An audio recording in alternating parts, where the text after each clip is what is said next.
جیسا کہ آپ لوگوں کو معلوم ہے کہ رسول اللہ صلی اللہ علیہ وسلم نے جب نبوت کا دعویٰ کیا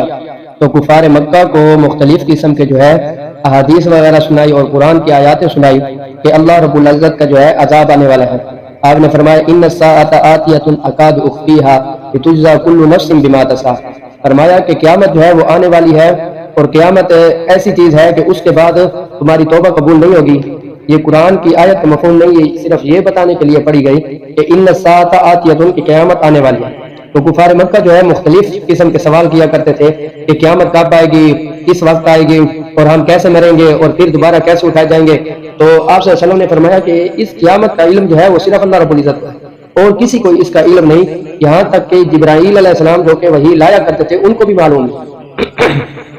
لیکن آپ صلی اللہ علیہ وسلم نے مختلف قسم کی احادیث میں ہمیں قیامت کی علامتیں بتائی ہیں۔ اگر یہ جو آپ کے سامنے میں حدیث پڑھنے والا ہوں، اگر اس دور پر آپ فیڈ کریں تو آپ کو پتہ چل جائے گا کہ واقعی قیامت کا وقوع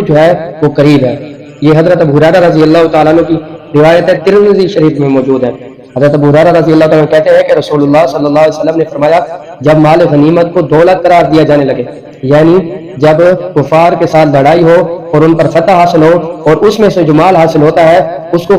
اس مال غنیمت کو اپنی دولت قرار دیا جائے، یعنی جیسے اپنی چیز پر قبضہ بنا کر کے بیٹھ جاتا ہے، مال غنیمت کے بارے میں اس طرح کیا جائے گا۔ حالانکہ حق تو یہ تھا کہ جو بھی مجاہدین ہیں، جو بھی ضرورت مند ہیں، ان کو اپنا اپنا حصہ دیا جائے، لیکن نہیں، ایسا نہیں کیا جائے گا، بلکہ مال غنیمت کو اپنا حصہ سمجھ کر سارا کا سارا ہڑپ کر لیا جائے گا۔ اور وہ لوگ کریں گے جو تھوڑے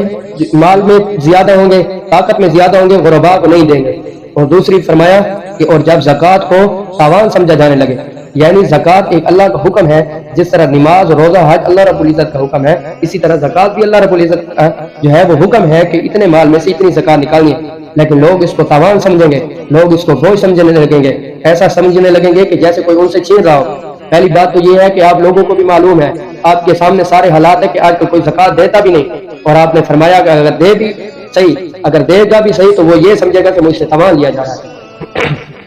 تیسری بات آپ نے فرمائی جب علم کو دین کے علاوہ کسی اور غرض سے سیکھا جانے لگے، یعنی لوگ قرآن کا علم حاصل کریں گے، حدیث کا علم حاصل کریں گے، فقہ کا علم حاصل کریں گے، وہ اس لیے نہیں کریں گے کہ ہم اس کے مطابق زندگی گزاریں گے، ہم اس دین کو آگے پھیلائیں گے، ہم یہ دین لوگوں کو بتائیں گے اور اس پر عمل کریں گے، بلکہ یہ غرض نہیں ہوگی، ان کی غرض یہ ہوگی کہ لوگوں پر میرا روب ہو، دبدبا ہو، اور کسی سے اگر بات کروں تو اس سے میں ہار نہ جاؤں، اس سے جیت جاؤں۔ علم دین کو اسی غرض سے یا پیسے کمانے کی غرض سے وہ سیکھا جائے گا۔ اور آگے فرمایا اور جب مرد بیوی کی اطاعت کرنے لگے، یعنی غلط کام، یہ اطاعت وہ اپنے ماں باپ کی بھی نہیں کرنی۔ آپ صلی اللہ علیہ وسلم نے، اللہ رب العزت نے قرآن پاک میں فرمایا کہ وَلَا تَقُلْ لَهُمَا اُفٍّ، کہ ماں باپ کو اف تک بھی نہ کہو، لیکن اگر جو غلط بات کہیں، غلط بات سے یہ مراد ہے اللہ اور اس کی رسول صلی اللہ علیہ وسلم کی اطاعت سے ہٹ کر اگر وہ بات کہیں تو ان کی یہ بات نہ مانو۔ لیکن آپ نے فرمایا کہ بیوی کی اطاعت کی جائے گی، غلط کاموں میں بھی بیوی کی اطاعت کی جائے گی۔ اور فرمایا کہ جب ماں کی نافرمانی کی جانے لگے، آج کل آپ اور ہم دیکھ رہے ہیں کہ کتنی ماں باپ کی نافرمانی کی جاتی ہے، اور اس میں باپ بھی شامل ہو جائے گا۔ یہاں ماں کا صرف اس لیے فرمایا کہ ماں وہ مشقت بہت زیادہ برداشت کرتی ہے۔ اور آگے فرمایا جب دوستوں کو تو قریب اور باپ کو دور کیا جانے لگے گا، یعنی دوستوں کے اوپر باپ کے اوپر دوستوں کو ترجیح دی جانے لگے گی، اور لوگ دوستوں سے زیادہ محبت کریں گے، ان کے ساتھ سیر و تفریح پر جانے لگیں گے، جیسا کہ آج کل ہم دیکھ رہے ہیں، لیکن باپ کی کوئی پرواہ نہیں کریں گے۔ اور فرمایا جب مسجد میں شور و غل مچایا جانے لگے، یعنی قیامت کی علامتوں میں سے ایک یہ بھی ہے کہ مسجد میں لڑائی ہوگی، مسجد میں شور و غل ہوگا۔ اور یہاں پر تو علماء نے یہ لکھا ہے کہ مسجد میں اونچا ذکر کرنا بھی، کچھ علماء نے یہ لکھا ہے کہ اونچا ذکر بھی حرام ہے۔ اتنی سخت وعید، ہم فوراً سلام کرنے کے بعد امام کو ڈانٹنے لگ جاتے ہیں، ایک دوسرے کے ساتھ بولنے لگ جاتے ہیں، جب کچھ دیر پہلے نماز سے آتے نہیں، اگر آئیں بھی صحیح تو فوراً باتوں میں مشغول ہو جاتے ہیں۔ اتنی بڑی وعید ہے کہ فرمایا کہ جب مسجدوں میں شور و غل مچنے لگ جائے، اس کا آگے وہ نتیجہ نکلے گا، وہ آپ کو بتاتا ہوں۔ جب یہ سارے کام ہونے لگے، اور فرمایا جب قوم کی سرداری اس قوم اور جماعت کے فاسق شخص کرنے لگے، یعنی فاسق فاجر ہوگا، نماز کا پابند نہیں ہوگا، روزہ اللہ رسول کے احکام کو وہ پیٹ کر چکا ہوگا، لیکن وہی اس قوم کا سردار ہوگا اور وہی اس کی بربادی کا سبب بنے گا۔ کیسے؟ جب وہ اللہ اور اس کے رسول کے حکم کے مطابق فیصلے نہیں کرے گا تو پھر اس قوم میں کیسے وہ انصاف پیدا کرے گا، اور کیسے اس قوم کو اوپر تک لے جائے گا، بلکہ وہ دن بدن ذلت میں گرتی جائے گا۔ اور آگے فرمایا جب قوم اور جماعت کی زعیم و برا اس قوم و جماعت کے کمین اور ذلیل ہونے لگے، یعنی سربراہ جو ہوں گے وہ کمینے اور ذلیل لوگ بن جائیں گے. جیسا کہ آپ لوگ اب دیکھ رہے ہیں کہ کوئی ایم این اے، کوئی ایم پی اے، کوئی بھی صدر، وزیر اعظم، کوئی کسی کو بھی آپ دیکھ لیں کہ ان کا کیا مقام ہے، کہ اللہ اور رسول کی وہ کتنی اطاعت کر رہے ہیں. اور آگے فرمایا جب آدمی کی تعظیم اس کے شر و فتنے کے ڈر سے کی جانے لگے، یعنی لوگ اس سے ڈرتے ہوں، اس کی تعظیم اس لیے نہیں کرتے کہ وہ تعظیم والے، بلکہ اس لیے کرنے لگ جائیں گے کہ یہ تو شر والا بندہ ہے، یہ ابھی لڑنے لگ جائے گا، مارنے لگ جائے گا، اس کی تعظیم کو. جیسے آج کل آپ دیکھتے ہوں گے کہ کہتے ہوں گے خیر سردار صاحب، لیکن جب وہ گزر جائے تو کہتے ہیں یہ اس طرح ہے، یہ اس طرح. ایسے اس کے شر کی وجہ سے جو ہے اس کی تعظیم کرنے لگیں گے. اور آگے فرمایا جب لوگوں میں گانے والیوں اور سازوں باجوں کا دور ہو جائے، یعنی ناچنے والیاں، جیسا کہ آج کل کنجریاں وغیرہ، یہ ناچنے اور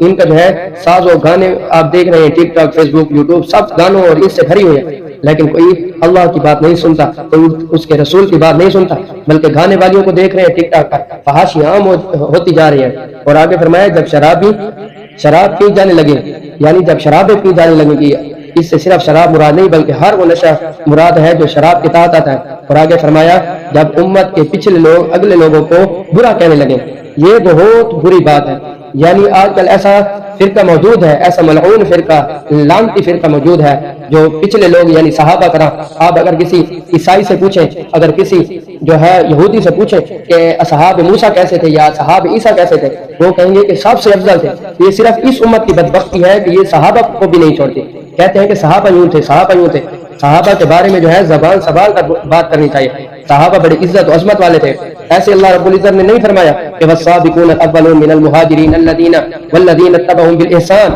آگے فرمایا ربنا اغفر لنا ولاخواننا الذین سبقونا بالایمان. آگے آپ نے فرمایا اس وقت ان چیزوں کی جلد انتظار اور سرخ ہواؤں. آپ نے فرمایا کہ جب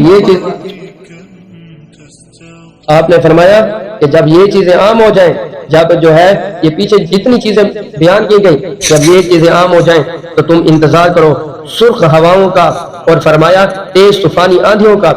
اور فرمایا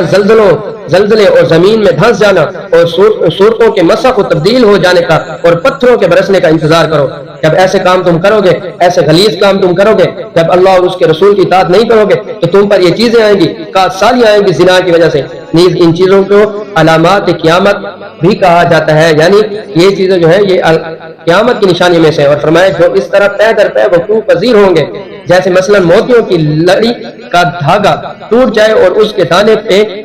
در پے گرتے ہیں. آپ نے فرمایا اس کا مطلب یہ ہے کہ جب ایسے کام ہونے لگ جائے تو اس چیز کا انتظار کرو، یعنی قیامت کا انتظار کرو یا قیامت کی علامتوں کا انتظار کرو. فرمایا قیامت اس طرح آئے گی، قیامت کی نشانیاں اس طرح ہوں گے جیسے کوئی تسبیح گر جائے اور وہ ٹوٹ جائے، یا کسی جو ہار کے جو دھاگا ہے وہ ٹوٹ جائے اور اس کے موتی جس طرح گرنے لگ جاتے ہیں، قیامت کی نشانیاں اس طرح آئیں گی. تو آپ دیکھو آج کے یہ کیسے کام ہم میں آ رہے ہیں اور کسی طرح جو ہے ہم عذاب میں گھرے ہوئے ہیں، حکومت کے عذاب میں، سالی کے عذابوں میں ہم گھرے ہوئے ہیں. تو اللہ رب العزت ان چیزوں سے ہمیں بچائے.